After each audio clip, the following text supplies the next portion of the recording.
Vamos a continuar con el tema de las relaciones ambientales y el rendimiento deportivo. Venimos ya hace unos 2 o 3 videos comentando de los estudios y el por qué la relación hay relación o no hay relación entre las condiciones ambientales y el rendimiento deportivo. Y sobre esto es importante saber, bueno, realmente las condiciones térmicas son positivas o son limitantes para el incremento en el rendimiento competitivo. Lo podemos extrapolar también los gimnasios. Bueno, las condiciones de donde se ejercitan o nos ejercitamos pueden ser favorables o negativas para que tengamos un aprovechamiento de la actividad física, o sea, de esa cantidad de tiempo que dedicamos a ejercitarnos con fines de salud. Sobre esto sí existen tabú de hace muchos años. Tuve la oportunidad de trabajar con el seleccionado de levantamiento de pesa de Cuba. Incluso fue director de la Comisión Técnica de la Federación Cubana. También entrené en Bogotá, también en Colombia. Entrené a la Selección Nacional de Colombia, pero en el Valle, ciudades bien diferentes en sus condiciones ambientales. He trabajado también con la selección, con deportistas de selecciones nacionales de Puerto Rico. Y cuando el trabajo en Bogotá, el tabú fundamental era de que los deportistas de Bogotá, o en especial los levantadores de pesa, ahí no podían surgir por las condiciones del clima, que era muy adverso, pues entonces ahí no salían pesistas. Más que un mito, era una justificación. En el 2014 trabajamos ahí durante un tiempo, un año más o menos, y de una forma muy rápida, o sea, en ese tiempo se lograron medallas en campeonatos mundiales, mundiales juveniles, campeonatos mundiales de mayores, y hubo un despertar rápido de los deportistas, ¿no? O sea, se decía que, bueno, las condiciones del clima, después empezaron a decir, no, que el problema era la altura. No, el problema es que hay que estudiar más, hay que saber un poco sobre cómo son las condiciones ambientales y cómo influye en lo que es el entrenamiento. Ya en mi experiencia, tuve un año entrenando en la Unión Soviética, en este caso en la ciudad de Moscú, y le digo un año porque reitero un año porque pasé las 4 estaciones del año ahí en esa ciudad.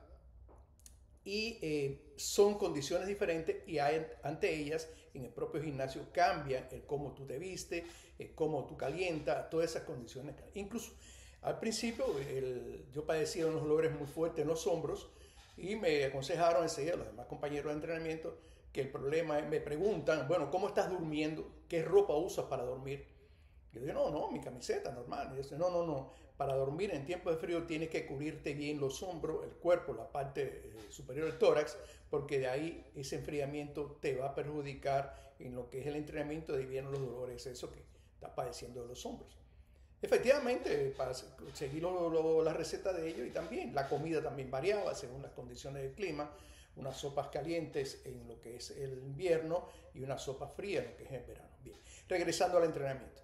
El entrenamiento, lógicamente, en Bogotá, la vestimenta y el calentamiento difiere de lo que es en Cali. En Cali es una ciudad con unas condiciones climáticas muy buenas, muy estables. Sin embargo, en Bogotá, el cambio de temperatura de por la mañana al mediodía y luego la noche son distintas, la humedad es distinta. Bien, teniendo en consideración eso, podemos... El entrenamiento incluso varía un poco por esas condiciones. Y es decir, ¿puede ser un factor limitante de las condiciones térmicas? No. Eso se parece un poco a aquello antes, en Cuba también se decía que, bueno, para ser un buen pesista no podía ser negro, tenía que ser un blanco porque los campeones mundiales eran blancos, que si eran rubios, otro gran mito. O sea, son cosas, mitos que yo considero que más que un mito son justificativas. Bien, también habíamos visto que en videos anteriores que no había una relación directa, totalmente directa en lo que era temperatura y lo que era el rendimiento físico. Se habían estudiado incluso maratones y una serie de que cuando se trataba de estadísticamente relacionar la temperatura con el rendimiento, había diferencias pero no eran estadísticamente confiables. ¿Qué quiere decir esto? ¿Ante qué estamos? Estamos en que la temperatura no es el único factor que influye sobre el rendimiento deportivo. O sea que influye otra serie de factores a los cuales hay que tener en consideración.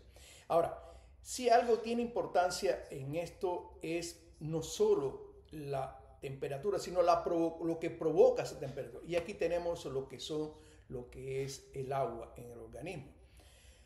También vimos en un video anterior de que el gran porciento de nosotros de agua que tenemos, que varía entre el hombre y la mujer, quiero destacar que en la mujer es un poquito menos porque el porciento de retención de agua en las grasas es menor. Y que cambia según los órganos. Y vemos que, por ejemplo, el cerebro tiene un 75% de agua, la sangre, y que, por ejemplo, el corazón también tiene un 79%, los riñones un 83%, el hígado un 68% y los músculos un 76%. Que esto cambia, este líquido está en distintas formas en una parte intracelular y otra extracelular, que la parte intracelular está relacionada con lo que es metabolismo. Cuando estamos ya entrando en el metabolismo, quiere decir que ya estamos en las funciones más que vitales del organismo. La otra cantidad de agua tiene más que ver con lo que es ósmosis y demás. Bien, ¿a dónde podemos llegar? ¿O queremos llegar? Queremos llegar que el fenómeno básico de la temperatura hay que estudiarlo a partir de la deshidratación. Hay otros factores que no solo la temperatura tienen que influyen sobre la deshidratación. Esta deshidratación es la que realmente nos afecta mucho más en el entrenamiento. De ahí que en el factor de entrenamiento, en distintas condiciones de temperatura, es importante saber de cuánto influye en ella y que esta puede, si es prolongada, puede llevar a la deshidratación y esta deshidratación conduce a fenómenos serios en lo que son órganos internos, muchos de ellos que son irreversibles, tanto en el hígado, el corazón y el cerebro. Es decir, es un mito el considerar que la temperatura puede limitar el rendimiento deportivo directamente, o sea, absolutamente. La solución está en cómo analizar otros factores que también tienen que ver en el organismo, que está vinculado directamente a lo que es la hidratación o deshidratación. Gracias, continuaremos.